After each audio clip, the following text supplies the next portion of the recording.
Hi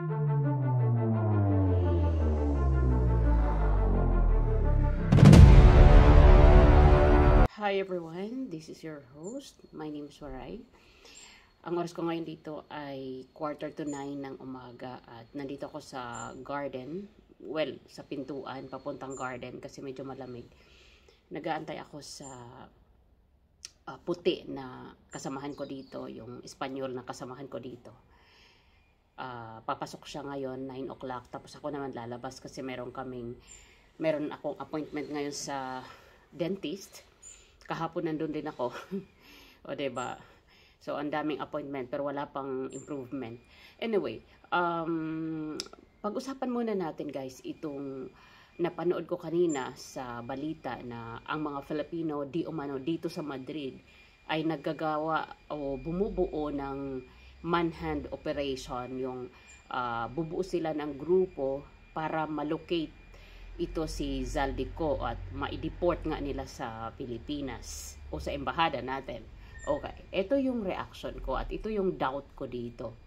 Since ang kalaban natin ang mismo nasa gobyerno kasi pinsang buo ni PBBM si Martin Romualdez na kahit sinong mag-isip na tao o kahit ordinaryong tao, maiisip mo talaga na isa sa mga mastermind ito si Martin Romualdez. At syempre, hindi pwedeng malinis ang kamay dito ng ating Pangulo kasi nga siya nga ang pumirma. According na rin kay Zaldico, siya yung pumirma ng budget bago yan maging patas o maging ma-distribute sa kanya-kanyang pupuntahan. Napirmahan niya ng Pangulo at nabusisi yan kung nabusisi man niya. Kasi sa panahon ni PRD, sinabi niya sa interview niya kay Miss Jessica Soho na hindi siya natutulog hanggang madaling araw siya nagbabasa ng mga papel-papel, tambak-tambak na papel sa opisina niya bago niya pinipirmahan ang dapat niyang pirmahan.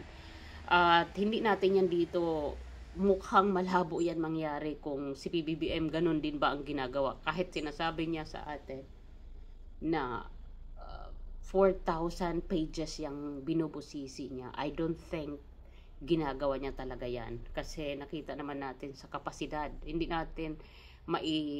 maitanggi yan sa publiko ang kapasidad ngayon ng ating Pangulo na sinasabi nga ng pangkalahatan si PRRD na ang nagumpisa nito na weak ang ating Pangulo. So ngayon guys, ang reaction ko dito kay Zaldico na nandito ngayon di umano sa Madrid, dito sa amin, dito sa Espanya. Kapag ito pinabayaan ng gobyerno si Zaldico na hindi nila habulin na as soon as possible o urgently, makakalusot ito si Zaldico dito sa Espanya na baka magkapapil na ito dito, magkaroon na ito ng permanent residence at makapag-apply pa ng nationality kasi, well, 2 years ang allowed na Filipino na mag-apply ng nationality dito o yung citizenship. Pero nakita naman natin kung gaano kabagal ang proseso ng gobyerno ngayon.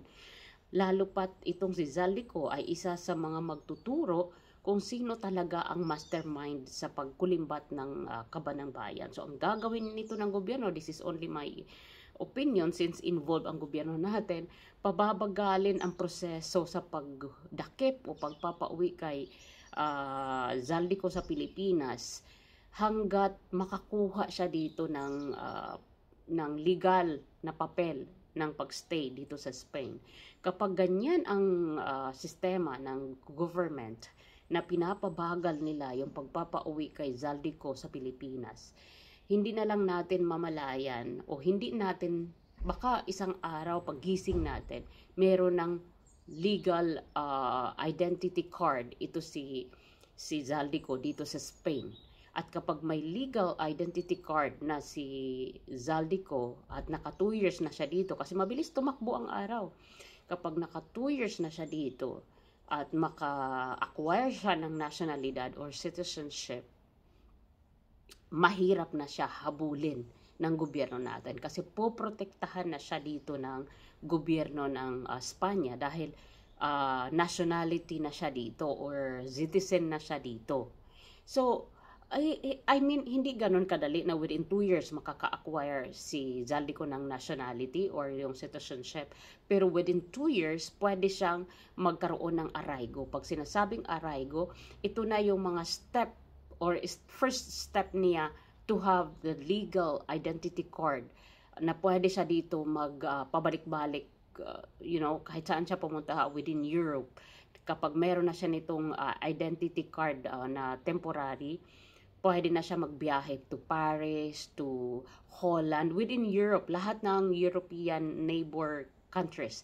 Pwede niya na yan pagtawid-tawiran kapag meron na siya nitong temporary residence card. At kapag tumakbo ang panahon na hindi pa rin ito habulin si Zaldico ng Pangulo natin o ng gobyerno ng Pilipinas, pwede ito mag-acquire ng Spanish citizenship. Dito naman kasi guys, kahit sabihin na natin bulaga na sa social media ang pangalan ni Zaldico at alam na ng Spain o nabalitaan ng Espanya ang kabulastugan nitong si Zaldico at iba pang mga kasamahan niya, hindi naman nakikialam ang Spain hanggat walang magreklamo sa kanila na gobyerno ng Pilipinas na hindi nyo ito pwedeng papilan, hindi nyo pwede itong issuehan ng temporary residence card or hindi nyo ito pwedeng paboran ng pag-a-apply ng Spanish citizenship kasi meron itong kasalanan sa bansa namin, meron itong kinulimbat sa bansa namin, nag-corrupt ito sa bansa namin, kaya wala kayong karapatan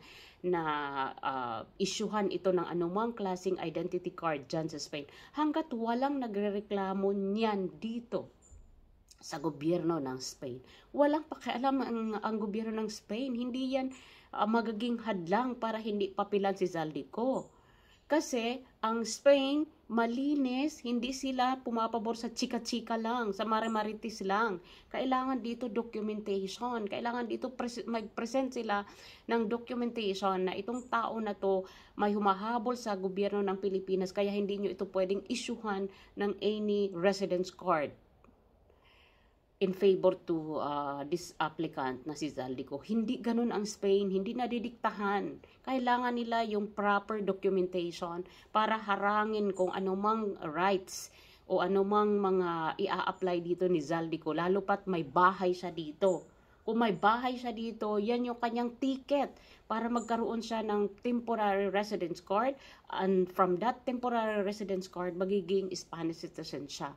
Kaya ang susi dito, para hindi niya ito ma-acquire lahat, bilisan ng gobyerno ang paghabol sa kanya na mapauwi siya sa Pilipinas. Ngayon, nawala na siyang katungkulan sa gobyerno, kumbaga private citizen na siya, medyo isa itong strategy na ginawa o maaaring pinayuhan pa nga siya dito na mag-resign ka na lang para wala ng jurisdiction ang batas ng Pilipinas sa'yo kasi pribadong citizen ka na. You are not anymore connected to the government. Hindi ba naisip yan ng mamamayang Filipino o ng ating gobyerno na isa yan sa naging step 1 ni Zaldico na mag-resign para hindi na siya pakialaman kasi pribado citizen na siya? Ay nako, ang payo ko lang talaga, bilisan ng gobyerno kung totoo talagang seryoso sila sa pagpapanagot kay Zaldico, kay Martin Romualdez at sa iba pang kasangkot. Bilisan na nila itong paghabol kay Zaldico na mapadeport sa Pilipinas. Kasi kahit anong gawin dito ng mga Filipino sa Spain, dito sa Madrid, na ipadeport si Zaldico, kung ang dideportan din lang nito ay yung embahada natin at ang embahada natin kasabwat din ng gobyerno, pues paano ito mapapadeport? Diba? Kung yang sinasabi ng mga ibang mga kritiko na ang embahada ng Pilipinas ay nandyan mismo ang mga tao ng Pangulo, paano i-deport si Zaldico? Diba? Poprotektahan pa nila yan kung iutos siya ng nasa taas. Kasi tao din ni PBBM yung mga nasa embahada ng Madrid. So, mahirap itong mapanagot si Zaldico very soon, ayon sa inaasam-asam ng sambayan ng Filipino. Kung gusto talaga ni Marcos na mapabilis ang pananagutan nitong si Zaldico at maituro ni Zaldico yung mga malalaki pang tao before him, dapat talaga mapauwi na to bago pa ito magkapapel dito sa Spain. Kasi mabilis tumakbo ang araw. Ngayon pa, na 2 years na lang magkaka-araygo ka na. Noon, 3 years ang mga non-documented Filipino dito bago magkapapel. Ngayon, 2 years na lang, ibinaba na sa 2 years. Ang bilis ng 2 years. Kaya yun po ang posibilidad. Kaya yun lang, hay nako, kahit anong kanang kamay o kahit anong kawang gawa ng mga Filipino para mapadeport si Zaldico dito sa Madrid papuntang Pilipinas. It's impossible kung ang haharang mismo ay ang embahada ng Pilipinas o ang poprotekta mismo ay ang embahada ng Pilipinas dito.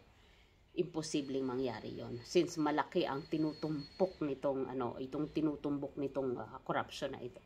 So yun lamang po mga kababayan. Mamaya mag-react po tayo dun sa latest update ng ICI dahil meron akong napanood na medyo kaduda-duda. So maraming salamat and I'll see you again. Bye!